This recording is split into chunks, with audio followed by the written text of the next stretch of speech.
I'm going to try to make a video of this. Again, I'm doing it one hand. It's a Norinco 97 12 gauge riot shotgun.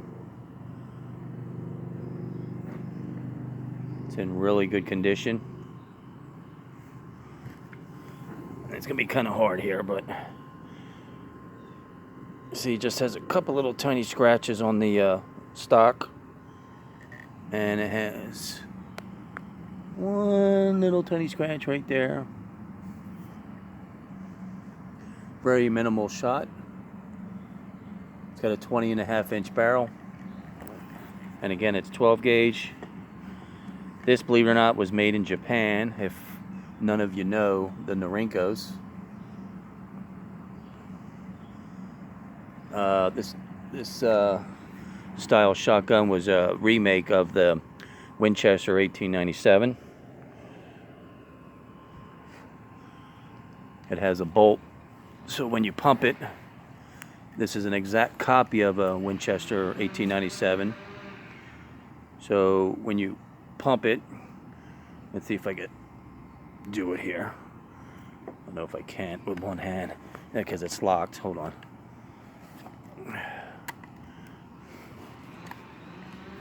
I'm gonna have to fire it, but there's nothing in here. So again, I checked this quadruple times. There's no 12 gauge slugs, there's no 12 gauge birdshot, there's no 12 gauge double odd buck. There's nothing in here. Now, I don't like to dry fire any of my firearms. I just don't like doing it. But put it on the ground. See? There. Okay. So when you pump it back, the bullet comes back. See? So the bullet comes back, or the bolt comes back just like the 1897. So if you have your right hand right here, you're gonna take off some skin. So that's the only thing about the old Winchester 1897s. They're like a skin remover on your back of your hand. So as you can see, it drops down the catch, and so when you pull the pump forward, the pump slide, see how that, so your catch comes up, puts the shell in, brings the hammer back automatically. So now you're ready to fire a shell in there. So, and it's locked, you know, so I can't pump it back anymore until it's shot. Now these, you can repeat fire. These are actually used in a lot of the cowboy shootings. So what they call it is called slide fire. So meaning that if you keep your finger on the trigger and just keep pumping, every time you pump, boom, boom, boom. You don't even have to pull the trigger back all the time. You can just keep your finger on the trigger all the way back. Like I said, this is in really nice shape. And it's, believe it or not, for being built in Japan, let me see if I can find it, or China, I'm sorry, China. Right there, it says made in China. See that? They're built very well. I personally don't like Chinese stuff. I don't think too much out of China is any good, but this one actually is not bad. Now, I will show you a defect that probably, this is because now, again, it's made in China. There's one defect in this shotgun. And if you can see it, I don't know if you can. I don't think you can with this camera. Hold on. Right there you go, right there on the trigger. See right there?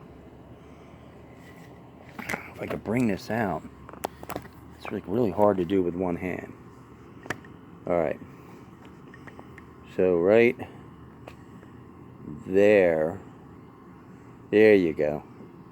Right there where my finger is like a little chunk of steel missing. Right on the inside of the trigger guard. Right there. Which is funny because, again, it's a Chinese product. But what happened, they probably, when they dipped it in the mold or they made the trigger guard, there was a bubble in there, and it just wasn't set properly, because you know Chinese steel is shit. Not like American steel. Used to be good American, now it's all bought in China. There's like a little, there you go, a little piece of steel missing right there. So you could fill it with a 2-part putty. I have that 2-part plumber's putty that's gray. Mix it up really well, and then that will repair that. But it is funny, isn't it? So there you go. But again, it's not bad. Not bad. You know, considering I do have an original Winchester 1897. That is an original riot setup. The only thing that I have, I'll make a video on it soon, unless it's on there already. I have a compensator that was added in the 50s, which kind of deterred the value from being an original Winchester riot that I have. Somebody soldered a compensator on it. It's called a Kutz compensator. And it extends about 5 inches out with the compensator. So, but, you know, to buy an original 1897, just a regular shotgun is going to cost you $450 and up. And then a riot will cost you a little more, maybe about $700 to $900.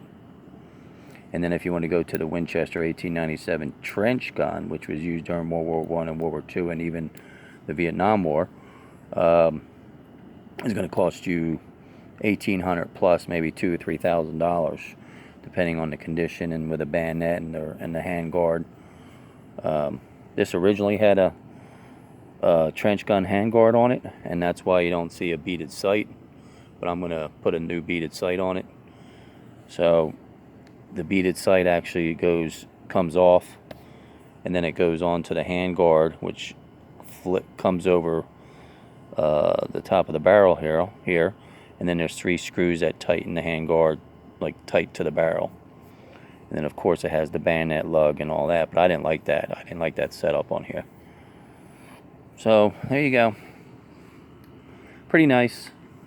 These run about $400, $500, $600, I would say. Some people ask like $795 for them because they're kind of rare, especially when they're in this good a shape. Because usually they're pretty worn. This one has nice walnut stock with a walnut forearm. The other ones have just plain old crap wood with like a reddish stain to them. I think there's a couple different kinds that they made, but that's the cheaper version. This one's a better version of it. Like I said, it hasn't been used that much at all. Probably no more than 10 rounds through it. Alright, so there you go. Norinco 97. They don't make them anymore. Again, it's not a bad copy of the Winchester 1897. They're dependable as far as performance wise.